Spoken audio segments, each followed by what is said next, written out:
What is the most embarrassing moment of your life? Do you have a girlfriend? How much money do you make? A couple days ago, I asked you guys to submit questions that you wanted me to answer for this video. So I picked out some of the best and most interesting questions that get progressively deeper the further we get into the video. So I hope you guys enjoy. Now, I know a lot of you are wondering, Nathan, did you ever get another table? The answer is no. This is the only table I have. Next question, what do you think about the future of the Vision Pro? When I first got them, I was using them about every single day. I would put them on to edit, but after around the first 2 weeks of having these, I pretty much stopped using them. I would only put them on to watch like a movie, and a lot of the Marvel movies are in 3D, which looks incredible through this headset. But recently, I got my monitor and my desk setup, so I've stopped editing in these. And since there aren't many apps you can use with these, the only time I really ever put them on is to watch a movie.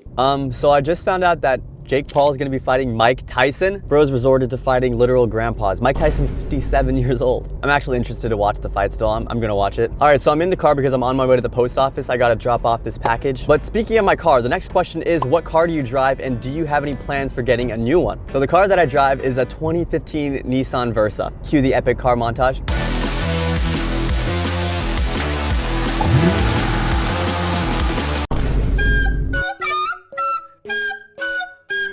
I've had this car for about 1.5 years, and funny story. So I paid for this car in cash completely by myself. I think I paid like $5,000 for it, which is an insane deal for this car with less than 100,000 miles. But within a month of having the car, I got into a hit and run. It was the other person's fault. They drove when they were not supposed to, and they hit the back of my car. The damage wasn't too bad, but it was enough, according to the repair shop, to total the car. And the insurance company was like, okay, it's basically cheaper for us just to give you $4,000, which was the value of the car after the crash, than to pay for the repairs of the car, which would have cost more than $4,000. So that's what they did, which means basically I paid only $1,000 for this car. And what's even better is that my dad was able to find someone who did car repairs, and he repaired the back of my car perfectly for like $400. And as you can see by these pictures, it looks like nothing ever happened. So the answer is no, I'm not planning to buy a new car anytime soon because this one works perfectly fine. All right, I'm here at the post office. Let's go drop off this package. I sold something on eBay, so that's why I'm dropping it off here.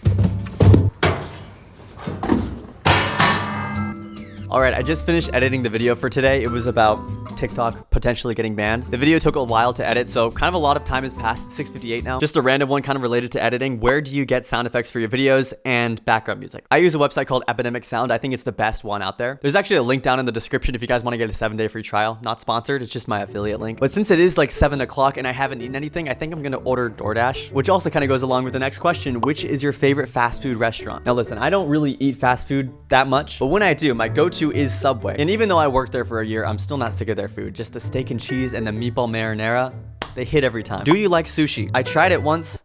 It was mid. I'm sorry, I don't want to offend anybody. Just wasn't my thing. These questions get crazy, man. Food has been ordered. It should be here in like 20 minutes. Also, I'm using the new DJI mic and I actually really like it. It sounds a lot better. While we wait for that to arrive, let's answer some more questions. What made you start this channel? So I've been making videos for like 2 years and I've been making mostly short tech content, and doing that can get very tiring. Every single creative person will tell you that they need an outlet. It's a creative outlet with no restrictions, with no pressure. And that's what this channel has been for me. I'm not trying to grow this thing as fast as possible. I'm taking it slow. I'd rather grow a really strong community of 100,000 people over the next 5 years, then grow this channel really quickly to 1 million subscribers with people that don't even really care. But we are growing pretty fast, I do have to say that. All right, this one goes a little bit deeper. Was there a specific reason you moved away from your parents' house? Does it get lonely sometimes living alone and not being in college? And are the friends you meet new friends or old friends? 3 questions in one. So the first one, was there a specific reason you moved away from your parents' house? Not really. I'm still in the same state. College was a time of a lot of growth and maturity for me. Being alone and being the only person looking after yourself really helps you grow in so many different ways. And so after college, when I decided to drop out to pursue this, I only decided to drop out once I knew I was going to be able to financially support myself completely on my own, so with no help from my parents. And that included getting my own place to stay. I think it's better for me to continue on that path of growing and maturing as my own individual person than to move back in my house and just rely on my parents. Does it get lonely living alone? I have actually been surprised over the past couple months that I haven't been getting lonely. I was expecting to kind of want somebody around, but I think the reason I haven't gotten lonely is because really of my relationship with God. He's kind of eased that part of my heart that always wants somebody around. Are the friends you meet new friends or old? I have met a lot of new friends in this city, but that's mostly because of my old friends that are already here. Gotta get real cozy in here. What is the most embarrassing moment of your life? Now, if you're like me, you're someone who kind of constantly regrets little moments throughout their life. There's a lot of embarrassing things that I've done or said, but one that particularly stands out to me right now. During my sophomore sophomore year of high school, I was taking dual enrollment classes, which basically are college level classes that count as credits for college and for high school. So my mom would drop me off at this local college and I would go to the library and study. Then when it was time for my classes, I would just go to my classes, go back to the library and wait for my mom to pick me up. So one time while I was at the library, I finished all of my homework. I really had nothing to do. So I had the random idea to try to make a custom sound effect. This is the nerdiest thing I've ever done. So I opened up this software, started playing around with the noises. I had my earbuds plugged in. I was playing with some beeps, some like whooshes, a bunch of really weird, random, abstract noises. I was doing this for about 10 minutes when I looked up and realized that everyone in the library was staring at me. Then I looked down on my computer and realized that my headphones weren't plugged in. So the entire library was just hearing beeps, whooshes, random sound effects coming from my computer for like 10 minutes and no one told me anything. I immediately got up, put my laptop back in my bag and walked out of the library even though my class wasn't even starting yet. That one took me like a good month to recover from. Kind of traumatizing. This is a good question. How do you manage to make time for God on a daily basis? Now, I've seen a lot of other comments, especially under my day in the life videos, where people are like, are you making time for God? Because I didn't see it in the video. When you start your day with your focus on God and setting your heart in the right place, then you can carry that spirit throughout the rest of the day in kind of constant communication with God, literally walking with God, because that's what he intended for every single person. Now, the reason I don't put it in my day in the life vlogs is because I used to. A long time ago, I made some vlogs where I showed myself kind of like reading my Bible, praying, and it felt so wrong. I didn't know why, because I was like, I'm doing the right thing. Why does it feel wrong to show this? And I finally realized that it felt wrong because that time between you and God is only supposed to be between you and God. So since then, I've just not included it in any of my vlogs. That part of my life is exclusive between me and God, and nobody else really has to see it. Why did you change your channel name? This is a good question. Let me show you something. So if you look over here, you'll see the YouTube channel plaque, and on the plaque, you'll notice that it says Beowulf and not Nathan Espinoza. Now, I don't think I've ever said this to anyone or disclosed this on the internet, but the reason it was called Beowulf was not a very good reason. It was just like, oh, my brother used that username when he would play games and stuff. So I thought it was cool and chose that because I had no idea what to name it. I didn't want to name it my name for some reason. So shortly after I hit 100K, I decided to change it just to my name to make it simpler. I can see your faith is really important to you, so it'd be cool to see how you came to know Christ. Guys, I'm working on a full video for this. It is something that's really important to me, and I want to take time to figure out how I want to present this to you guys. So let me cook. It's coming. Look what just showed up on my front door. Oh my goodness, I dropped it. Yo, they didn't even close the bag. Do you fully manage all your expenses by yourself? If not, what expenses do your parents help you cover? I paid for everything, including the entire semester of college. I paid for every single penny of that. My parents didn't help me at all. Pretty much ever since I turned 18, I've just been paying for stuff myself because I could. I know I'm in a very different position than a lot of other people. I'm very blessed to be in this position. And it's perfectly okay if you're my age and your parents are paying for stuff. Especially in this economy, things are expensive, and when you can get help from your parents, that's a big blessing too. This apartment, my clothes, my groceries, all me. Do you have a girlfriend? All right, babe, it's finally time.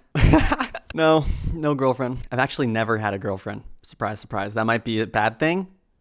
I think it's kind of cool because when I do get one, it just makes it more special. All right, guys, it has gotten late very fast, probably because I woke up at like 10 a.m. That's the latest I've woken up in like a month. It's finally time to address the question you guys all clicked for. How much have you earned from YouTube, sponsorships, etc.? I have seen YouTubers hiding their earnings, but I don't expect this from you. If you could tell how much you've earned from YouTube and sponsorships, then a lot of people would get motivated and will start getting into these things. The first thing I want to say about that is that money should never be your motivation for starting content creation because it only leads to bad things. So many people start making content, and when views and money are your only motivation, you'll either get burnt out or you're gonna make really poor decisions that lose the trust of the audience and just paint you as a sellout, as some people say. There's a lot of creators, when they finally build a large audience, they just only start posting ads. And don't get me wrong, the money is a blessing and I wouldn't be able to do this without money. But my main goal is just to focus on the content and building trust with my audience, and then money will follow. I don't really need to worry about that. So because of that, I won't say exactly how much I make, but I can kind of give you an idea of where my revenue comes from. I would say 10% comes from affiliate marketing, TikTok shop, and then Amazon affiliate, which basically means if someone buys a product using one of my links, I get paid a certain percentage of the revenue. And then the next 30 to 40%